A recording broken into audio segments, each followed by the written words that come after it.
कठिन प्रश्नों को कैसे याद करें। देखो कठिन प्रश्नों को आप 1 मिनट में याद कर सकते हैं अगर मेरे बताए गए तरीकों को आप फॉलो कर लेंगे तब 1 मिनट में कठिन प्रश्नों को याद कर लेंगे। कठिन से कठिन, लंबा से लंबा 10-10 पेज का अगर प्रश्न है ना, 10-10 पेज का अगर उस प्रश्न का आंसर है ना, उसको भी आप याद कर सकते हैं। बस मेरे बताए गए तरीकों को फॉलो करना है। देखो कठिन प्रश्न थोड़ा उसका आंसर क्या होता है, लंबा लंबा होता है, ज्यादा लंबा होता है। समझिए सबसे पहली बात है कठिन प्रश्नों को याद करने के क्या तरीके हैं। सबसे पहला काम, कठिन प्रश्नों को रटे नहीं, समझना है। जो कठिन प्रश्न है उसको रटना नहीं है। बच्चे रटना शुरू करते हैं, कितना रटिएगा, नहीं भैया आपको रटना नहीं है, उसको समझना है। इसलिए कठिन प्रश्नों को पहला काम करिए समझने की। दूसरा काम, कठिन प्रश्नों को बार बार लिखिए। मतलब देखो जो कठिन प्रश्न उसको समझ लीजिए और समझने के बाद उसको बार बार लिखने की कोशिश करिए। तीसरी बात है कठिन प्रश्नों को समझिए और समझकर दूसरों को समझाने की कोशिश करिए। देखो कई बार मैंने भी खुद अनुभव किया, जो चीजें मुझे पहले नहीं समझ में आ रही थी वही चीजें जब मैंने दूसरे बच्चे को समझाया तो वो चीजें मेरे दिमाग में बैठ गई और हमेशा के लिए बैठ गई।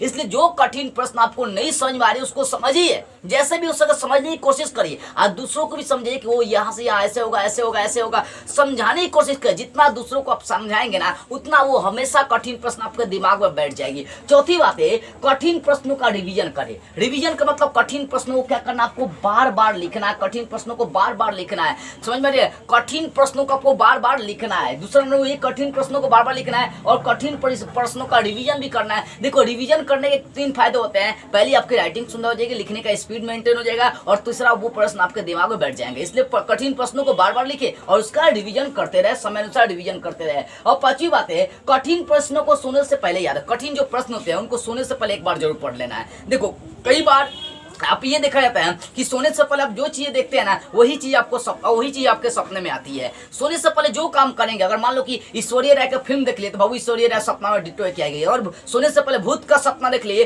तो उस सपना में जो है ना आपका भूत एक बार जरूर आएगा। इसलिए जो कठिन प्रश्न है उसको सोने से पहले एक बार जरूर पढ़ ले और फिर सो जाए। देखिएगा ये जो कठिन प्रश्न वो आपके दिमाग में घूमेगा, सोते हुए भी आपके दिमाग में ये घूमेगा और फिर जब सुबह होके तो उसी प्रश्न को एक बार आप समझ लीजिए और देखिएगा हमेशा के लिए वो प्रश्न आपको याद हो जाएगा। तो ये तरीका आपको अपना कर देखना है। सोने से पहले एक बार पढ़ के सोइए और जब उठिए तो फिर उस प्रश्न को एक बार समझिए और देखिए हमेशा के लिए वो आपको याद हो जाएगा प्रश्न, ठीक है ना। उसके बाद 7वीं बात है कठिन प्रश्नों के लिए लिखकर नोट्स बनाए। जो कठिन प्रश्न है उनको लिखना है और उनका नोट्स बनाना है ताकि एग्जाम के समय क्या करें इसको निकाल कर जल्दी से समझ सके, नहीं कि फिर से अगर समझने में दिक्कत हो जाएगा। इसलिए जो कठिन प्रश्न है उनको निकाल उनका क्या करें नोट्स तैयार करते चलिए।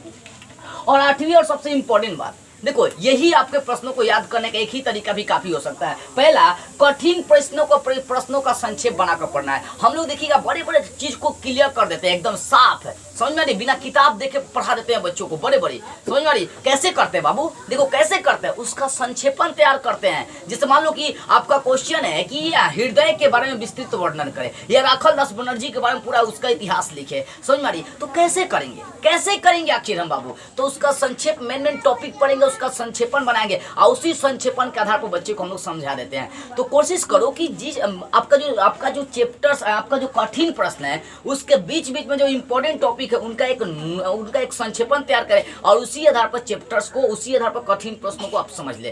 तो कठिन प्रश्नों को सबसे अच्छा समझने का एक ही तरीका है, याद करने का एक ही तरीका है, उसका संक्षेपण तैयार करें। संक्षेप का मतलब उसका छोटा सा रूप तैयार करें और उसी छोटे से रूप के अनुसार आप उसको याद कर ले, यानी वो आपको हमेशा के लिए याद हो जाएगी। ये 8 तरीका जो बच्चे अपना लिए ना उनको कठिन से कठिन प्रश्न याद हो जाएंगे। और इसके अलावा अगर कोई और टीचर आपको बताता है ना कि ट्रिक्स ऐसे याद करिए कठिन प्रश्न को, इससे आसान कोई तरीका आपको नहीं बता सकता। ये बहुत सिंपल आसान तरीका है। 1 मिनट में अगर आदत लग जाती है तो आने वाला भविष्य में 1-1 मिनट में लॉन्ग क्वेश्चन आप याद कर सकते हैं, समझ सकते हैं, ठीक है बाबू। इसलिए इस बात को, इस वीडियो को, इस आवाज को भारत के हर कोने तक फैलाइए। जिन बच्चों को कठिन प्रश्न नहीं याद हो पाते हैं, जो बच्चे कठिन प्रश्न से डरते हैं, जो बच्चे कठिन प्रश्न को देखकर भागते हैं, याद नहीं कर पाता, उन तक मेरी आवाज को पहुंचाइए और शेयर करिए। और यदि आप मुझसे कुछ पूछना चाहते हैं, बातें करना चाहते हैं या आपकी कोई डाउट है उसको क्लियर करना चाहते हैं तो मेरा इस स्क्रीन पर मेरा व्हाट्सअप नंबर दिखाई दे रहा होगा, इसको फॉलो करें, आप अपने कांटेक्ट करें और जो भी डाउट है उसको क्लियर करें। जय हिंद।